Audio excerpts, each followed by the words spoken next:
இதுதான் அம்மா என் கேள்வி. கருமேனி என் தோழியை பத்தி சொல்லு. மூங்கில் அது வாங்கும் உயிர் மூச்சா இருக்குது அன்பு. சரியான வெகுளி பொண்ணு அழகான தங்கரதும். அவ மனசு ஈர மண்ணு குளமெல்லாம் சொல்லிக் கொடு. ஆலமரமே ஆலமரமே அவளுக்கு நீ ஒரு ஊஞ்சல் கொடு. வாழ மரமா தோழி இருக்கா காத்தே அவளை நீ வாழ்த்தி விடு.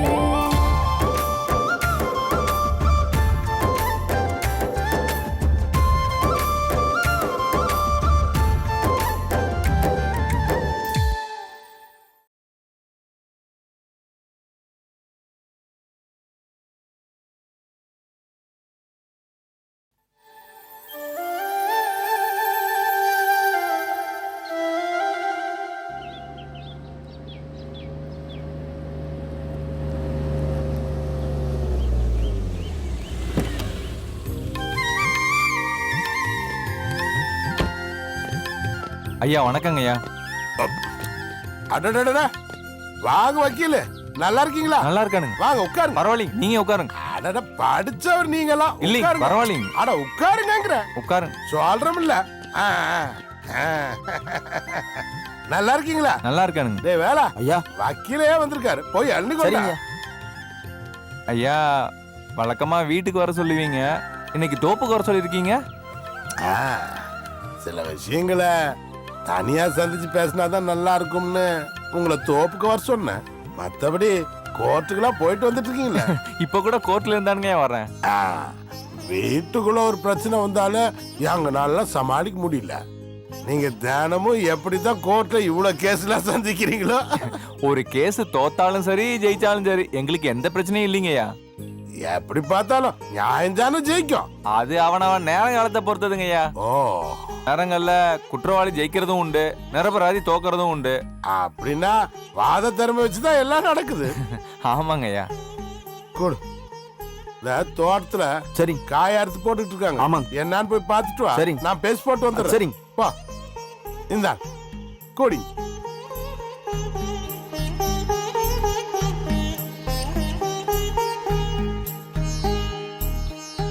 நான் உங்களை வர சொன்னதுக்கு ஒரு முக்கியமான காரணம் இருக்குது. என்னங்கய்யா? அது என்ற சொத்து பூராத்தையும் என்ற மவன் சக்திவேல் பேருக்கு எழுதி வைக்க போறேன். அதுக்கு என்ன செய்யணுமோ அதெல்லாம் செஞ்சு போடுங்க. ஐயா நான் சொல்றேன்னு தப்பா நினைக்காதீங்க. எங்க அப்பா காலத்துல இருந்து நாங்க தான் உங்க குடும்ப வக்கீலு. எங்க அப்பாவுக்கு அப்புறம் நான் தான் உங்ககிட்ட தொடர்ந்து இருக்கேன். சொத்தை மத்தவங்களுக்கு எழுதி வைக்கிறதுக்கு முன்னால ஒரு தடவைக்கு 2 தடவை நல்லா யோசிச்சு பாருங்கய்யா. என்ற பையன் பேர்ல சொத்து எழுதி வைக்கிறதுக்கு என்ன யோசிக்க வேண்டியிருக்கு? ஐயா உங்க பையன் பழைய மாதிரி இல்லீங்களே. நான் பார்க்கும் போதெல்லாம் குடிச்சிட்டு தானே இருக்காரு. அதனால சொத்து உங்க பேர்லயே இருந்தா பாதுகாப்பா இருக்கும்னு நினைக்கிறேங்கய்யா.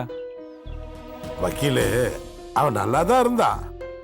வீட்டுல பிரச்சனை நிம்மதி இல்லைன்னு சொல்லிதான் குடிக்க ஆரம்பிச்சு போட்டான். சொத்தை அவன் பேர்ல எழுதி வச்சுட்டா ஒரு போட நடந்துக்குவான்னு நினைக்கிறேன். உங்களுக்கு அப்படி ஒரு நம்பிக்கை இருந்தா தாராளமா செய்யுங்கய்யா. ஒரு விஷயத்தை யோசிச்சு பாருங்க. நல்லவனோ கெட்டவனோ மகன் ஒருத்தர் இருக்கும்போது அவங்கிட்ட சொத்துக்களை ஒப்படைக்கிறதான நியாயம். சட்டப்படி அதாங்கய்யா நியாயம். இதுல என்ற பாரம்பரிய சொத்து இருக்கு, நான் சம்பாரிச்சதும் இருக்கு. இதெல்லாம் என்ற மாவன் பேர்ல எழுதுல எந்த பிரச்சனையும் இருக்காதுங்கல்ல. சொத்து பேர்ல எந்த வில்லங்கமும் இல்லைன்னா உங்க விருப்பப்படியே யாருக்கு வேணாலும் எழுதி வைக்கலாங்கய்யா. என்ற சொத்துல எந்த வில்லங்கமும் இல்ல. அப்படின்னா பத்திரத்தோட ஜெராக்ஸ் எல்லாம் என்கிட்ட கொடுத்துருங்க ஐயா. டாக்குமெண்ட்ஸ் எல்லாம் ரெடி பண்ணிட்டு நான் உங்களுக்கு தகவல் சொல்லி அனுப்புறேன். அப்போ ஒண்ணு செய்யுங்க, நீங்க இந்த புதுசா எழுதுறதுக்கான பத்திரங்களா ரெடி பண்ணுங்க. சரிங்க. நான் இந்த தாய் பத்திரம் மத்த பத்திரம் தான் எடுத்துக்கிட்டு உங்க ஆபீஸ்க்கே வந்து போடுறேன். சரிங்க ஐயா, அப்ப நான் கிளம்புறேங்க. வாங்க, ஃபீஸ்லாம் பார்த்து பண்ணிக்கலாம். சரிங்க ஐயா.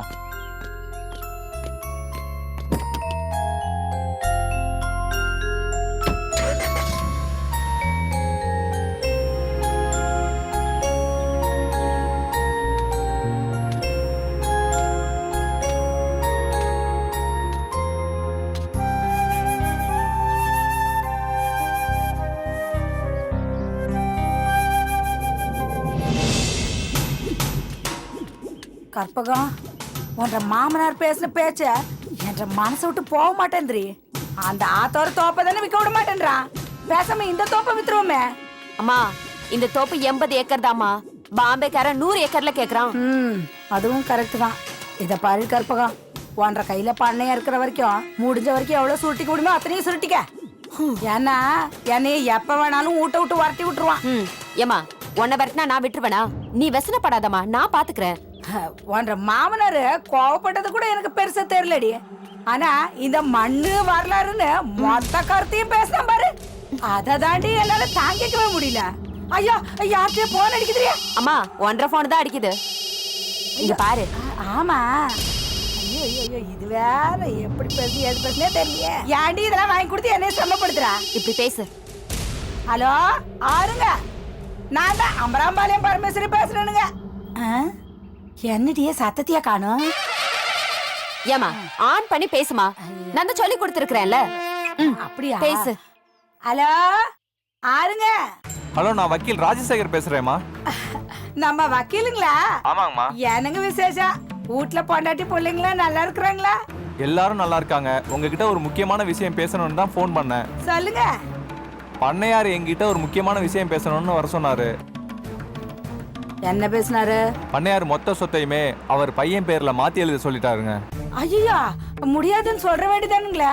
அது எப்படிமா நான் சொல்ல முடியும்? அவர் சொத்து அவர் இஷ்டம். அதுவும் வாஸ்தவம் தானுங்க. இப்ப எதுக்கு அவர் பையன் பேர்ல மாத்தி எழுதுறாருங்களா? சொத்து அவர் பேர்ல இருக்கு. அவர் நினைச்சா யார் பேர்ல வேணாலும் எழுதலாமா? ஏனுங்க வக்கீல் சார், இத தடுக்கிறதுக்கு ஏதாச்சும் வழி இருக்குதுங்களா? வில்லங்க இருந்ததுன்னா தடுக்கலாம். அவருக்கு தான் எந்த வில்லங்கமும் இல்லையே. எது நடந்தாலும் உங்களுக்கு சொல்ல சொன்னீங்க, நான் சொல்லிட்டேனுங்க. வச்சுறேங்கம்மா. சரிங்க, இது அமுத்து. கற்பகம், நம்ம மோசம் போயிட்டோம்டி. ஏமா என்னாச்சு? உன்ற மாமனாருக்கு மண்டை கோளாறு வந்து போச்சு. என்னமா சொல்ற? எனக்கு ஒண்ணுமே புரியல. இப்போ நம்ம வக்கீல தான் பேசினாரு. உன்ற மாமனாரு சொத்து பூராவையும் உன்ற புருஷன் பேர்ல எழுதி வைக்க போறாரா? ஐயோ இது எப்ப நடந்துச்சு?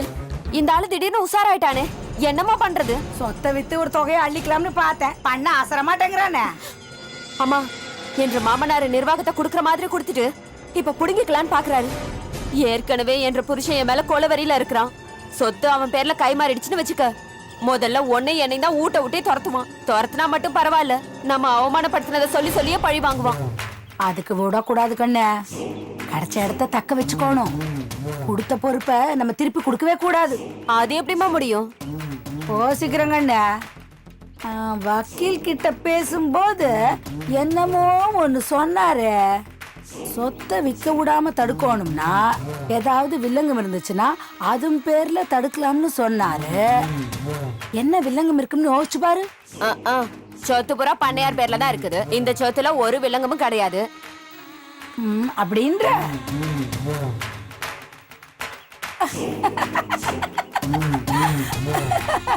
அம்மா ஏமா சிரிக்கிற? ஒரு வில்லங்க இருக்குது கண்ணு.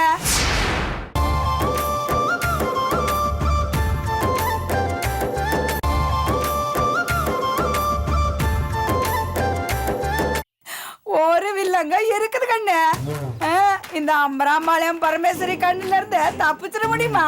வில்லங்க இருக்குதுன்னு சொல்ற, ஏதாவது பத்திரத்தை நீ பாத்தியா? பத்திரத்தை பார்க்க வேண்டிய அவசியம் எனக்கு இல்ல கண்ணு. ஒன்ற மாமனாருக்கு ஒரு அசைற சொத்து இருக்குது இல்ல? அசைற சொத்தா? காரு ஜீப்பு இதெல்லாமா சொல்ற? அறிவு இருக்குதா? மஞ்சுன்னு ஒரு பொண்ணு இருக்கிறாள் இல்ல? ஆமா. மஞ்சு பண்ணையார் மாவ தானே? ஆமா. சக்தி வேலுவுக்கு சொத்து கொடுக்கற மாதிரி அவர் பொண்ணு மஞ்சுவுக்கும் பாதி சொத்து எழுதி கொடுக்கணும் இல்ல? அவங்க தான் சண்டையில இருக்கிறாங்கல்ல, பேச்சுவார்த்தை இல்லாம தானே இருக்கிறாங்க. சொத்து விவகாரம் வரும்போது இந்த சண்டை சச்சரவு பேசாம இருக்கிறது இதெல்லாம் சபைக்கு ஏத்துக்காது கண்ணு. சட்டப்படி பார்த்தா சொத்தை பிரிக்கும் போது ஒன்ற புருஷனுக்கும் மஞ்சுவுக்கும் பாதி பாதி பிரிச்சு கொடுத்தே ஆகணும். மஞ்சுவுக்கு கண்டிப்பா என்ற மாமனாரு சொத்தை பிரிச்சு கொடுக்கவே மாட்டாரு. இதுதான் கண்ணு வில்லங்கன்றது. மஞ்சு வந்து சொத்தை கேட்டா பண்ணையாரால சக்தி வேலுவுக்கு மட்டும் சொத்தை எழுதி வைக்க முடியாது. ஆனா மஞ்சு வந்து சொத்தை கேட்கவே மாட்டாளே, சொத்தை கேட்டா தானே வில்லங்க வரும். அவளா கேட்க மாட்டாக்கண்ணு. ஒன்ற அம்மா போய் அவளை பார்த்து பேசி கேட்க வைப்பேன் இல்ல. முடியுமாமா? இது வரைக்கும் என்னென்னலாமோ முடிச்சிருக்கிறோம். இதுல நம்ம பொழப்பு அடங்கி இருக்கிறது கண்ணு. முடிக்காம இருக்க முடியுமா? ஏமா நேரம் கடத்தாம உடனே செஞ்சிருமா. செய்யறேன் கண்ணு. மஞ்சுவை விட்டு அப்பனுக்கும் அவளுக்கும் சண்டையை உண்டாக்கி விட்டா சொத்தை சக்தி வேலு பேர்ல எழுதுற எண்ணத்தையே விட்டுருவா இல்ல அந்த பண்ண. சொத்தை கைமாத்தி எழுதாத வரைக்கும் பதவி நமக்கு தானே. பதவி இருக்கும்போது தானே சுருட்டிக்க முடியும். பண்ண நம்ம பல்ல புடுங்க பாக்குறான். என்ற வில்லுல இருந்து மஞ்சுங்கிற அம்ப விட்டு அவன் மார்பிலே குத்துறான் பாரு.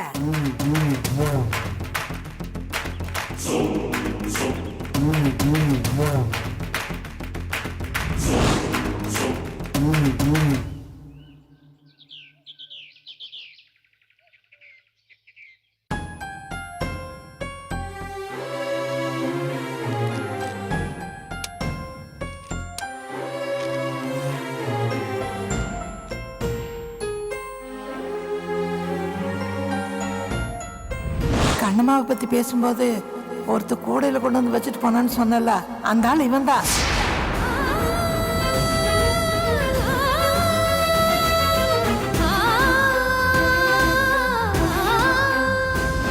எனக்கு எதோ ஒன்று ஆச்சுன்னா கண்ணம்மாவை நீ பார்த்துக்குவேன்னு சொன்னியே, அதனால தான் இந்த உண்மையெல்லாம் உன்கிட்ட சொன்ன கண்ணு. கண்ணம்மாளுக்கு எது ஆகாம நீ தான் கண்ணு பார்த்துக்கணும்.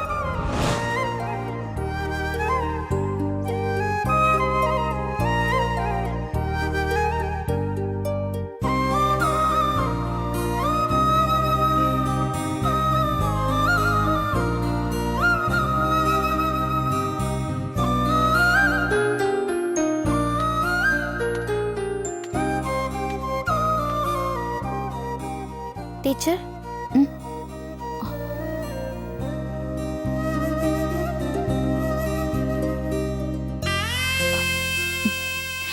வா கண்ணம்மா. உங்ககிட்ட கொஞ்சம் பேசணும் டீச்சர். சொல்லு கண்ணம்மா, என்ன விஷயம்? டீச்சர், உங்ககிட்ட நான் பொய் சொல்லிட்டேன் டீச்சர். அதை நினைச்சு ராத்திரி பூரா நான் தூங்கவே இல்லைங்க டீச்சர். என்ற கண்ணம்மாவுக்கு பொய் சொல்ல தெரியாதே. எதுக்காக பொய் சொன்ன?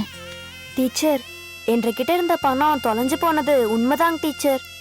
தொலைஞ்சு போகலன்னு உங்ககிட்ட நான் பொய் சொல்லிட்டேங்க டீச்சர். என்னை மன்னிச்சிருங்க டீச்சர். ம், சரி. நடந்த உண்மை என்ன, அத சொல்லு. பாரதி என்ற கிட்ட 50,000 ரூபாய் பணத்தை கொடுத்தா, பணத்தை கணபதி தான் எடுத்துட்டான். இது விஷயமா அவன் கிட்ட எதுவுமே கேட்காதன்னு சொன்னான். நானும் சரின்னு சொல்லி போட்டேன். அதனாலதான் அவளை காட்டி கொடுக்கணும்னு நான் நினைக்கலிங்க டீச்சர். கண்ணம்மா அவ தப்புக்கு மேல தப்பா செஞ்சுக்கிட்டு இருக்கா. அவளை காட்டி கொடுத்திருந்தேன்னா அவளுக்கு உண்டான பனிஷ்மெண்ட்டை நான் கொடுத்துருப்பேன்ல. ஏன் நீ இப்படி ஏமாளியா இருக்க? யாரையும் பனிஷ் பண்ண கூடாதுன்னு நினைக்கிறேன் டீச்சர். அவளை நான் உங்ககிட்ட காட்டி கொடுத்திருந்தா எங்க ஃப்ரெண்ட்ஷிப் கெட்டு போயிருக்கும் டீச்சர். அவகிட்ட ஃப்ரெண்ட்ஷிப் வச்சுக்காம இருக்கிறதா உனக்கு நல்லது. இல்லைங்க டீச்சர், இத்தனை நாளா பாரதி என்னை விரோதியா தான் பாத்துட்டு இருந்தா.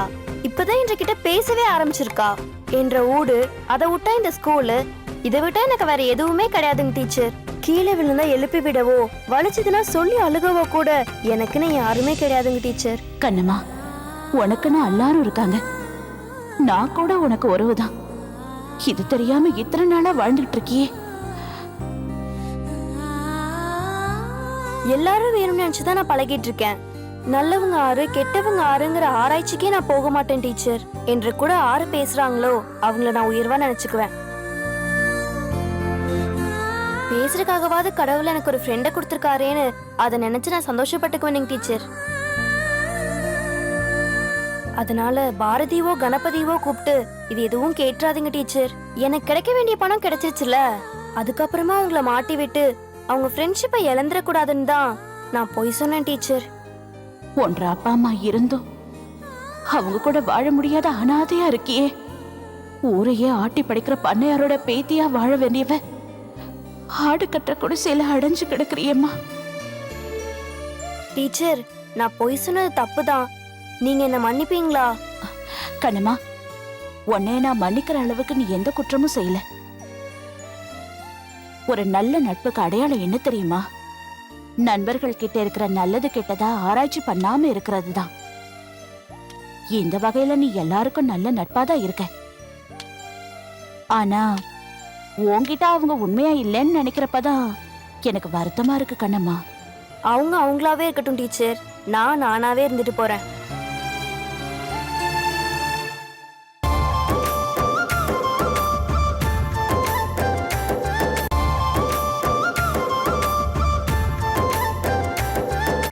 அவங்க எல்லாத்துக்கும் எல்லாம் இருக்கு, ஆனா எனக்குன்னு எதுவுமே கிடையாது. அப்பத்தாவும் ஆண்டவனும் தான் எனக்குன்னு இருக்காங்க. இந்த வயசுல உனக்கு இவ்ளோ பெருந்தன்மையா? ஏன் டீச்சர் அழுகுறீங்க? கண்ணம்மா, உனக்கு ஆறும் இல்லைன்னு சொல்லிக்கிட்டே இருக்காது. உனக்கு எல்லாரும் இருக்காங்க கண்ணம்மா. உன்ற வாழ்க்கையில கடவுள் கொஞ்ச காலம் கண்ணாமூச்சி விளையாடிட்டு இருந்திருக்காரு. அந்த ஆட்டம் முடிஞ்சதும் கண்கட்ட கொஞ்சம் அவுத்து விட்டுருவாருல, அதுக்கப்புறம் பாக்குற எல்லாருமே உனக்கு சொந்தமா தெரியும். உன்னை சுத்தி ஒரு பெரிய கூட்டமே இருக்கும். கவலைப்படாத கண்ணம்மா. ம்ஹும். நீங்க எனக்கு ஆறுதல் சொல்றீங்க. எனக்கு எப்படிங்க டீச்சர் கூட்டம் இருக்கும்? இப்ப நான் இல்ல, பாரதிக்கு நான் வெறும் டீச்சர் மட்டும் இல்ல, அத்தையும் கூட. உனக்கும் வெறும் டீச்சரா மட்டும் இல்லாம அத்தையாவும் இருந்துட்டு போறேன். உனக்கு விருப்பமா இருந்தா என்ன அத்தனை கூப்பிட்டுக்கோயேன். வேண்டாம் டீச்சர். சின்ன வயசுல இருந்தே டீச்சர் டீச்சர்னு கூப்பிட்டு எனக்கு பழக்கமாயிடுச்சு. அத்தனும் மாமானும் கூப்பிட்டு எனக்கு பழக்கம் இல்லைங்க டீச்சர்.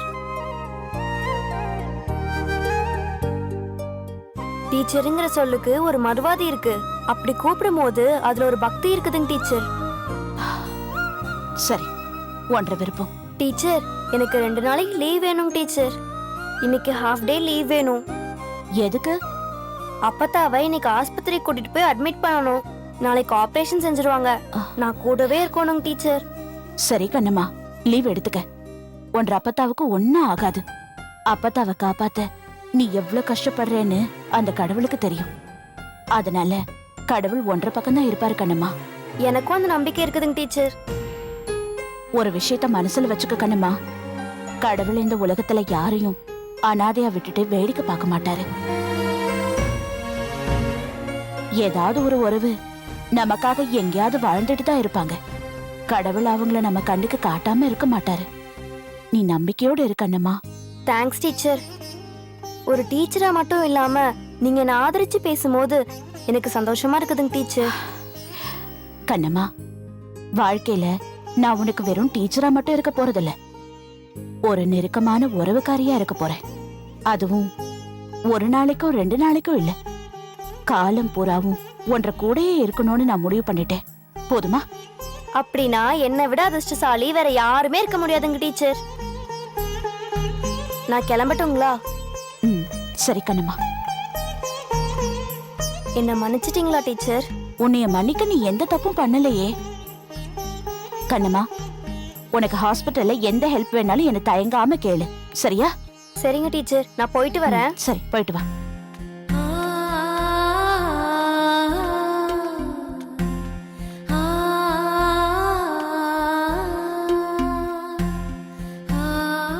அரண்மனையில வாழ வேண்டிய பொண்ணு ஆட்டு தொட்டியில வாழ்ந்துட்டு இருக்க.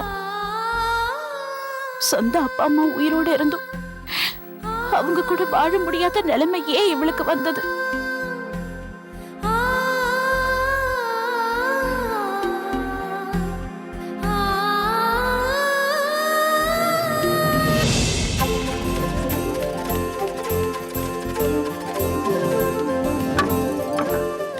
அப்பத்தா, அப்பத்தா,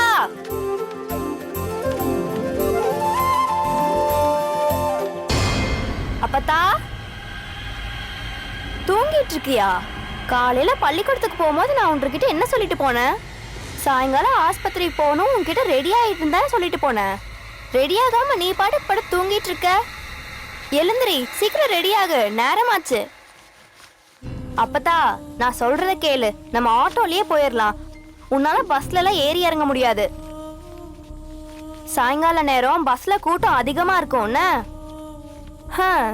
உன்னை ஆஸ்பத்திரி கூட்டிட்டு போறதுக்கு இத்தனை நாள் ஆயிடுச்சு அப்பத்தா. ஆனா உன்ற ஆயுசு கெட்டி அப்பத்தா. அதனாலதானே இன்று நாள் 50,000 ரூபாய் ரெடி பண்ண முடிஞ்சு. உனக்காக தான் திருக்குறள் போட்டியிலும் கலந்துக்கிட்டேன். அதுலயும் ஜெயிச்சு 25,000 ரூபாய் கிடைச்சது. அப்புறம் மஞ்சு டீச்சர் 25,000 ரூபாய் கொடுத்தாங்க. அதுக்கப்புறம் பாரு, பணம் தொலைஞ்சு போய் கடைசியில என்ற ஃப்ரெண்டு பாரதி கொடுத்த பணம் தான் பயன்படுது. ஆடு மேய்க்கிறவ பேத்தி தானே இவ.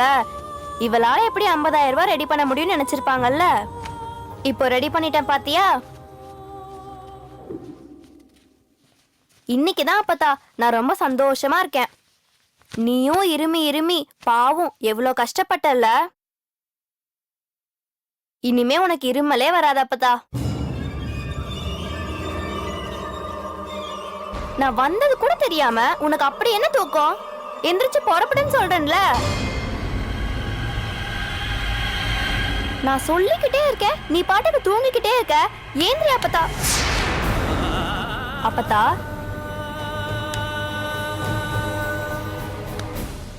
உன்ற கை ஏன் ஜில்லுன்னு இருக்குது? அப்பத்தா கண்ணு முழிச்சு பாரு அப்பத்தா. அப்பத்தா அப்பத்தா உனக்கு என்னாச்சு? ஏன் பேசாம படுத்துட்டு இருக்க? அப்பத்தா வா ஆஸ்பத்திரிக்கு போகலாம். அப்பத்தா ஏன் மூச்சு விட மாட்டேங்கிற? அப்பத்தா நீ செத்து போயிட்டியா? கேக்குறேன்ல, செத்து போயிட்டியா? தகதின்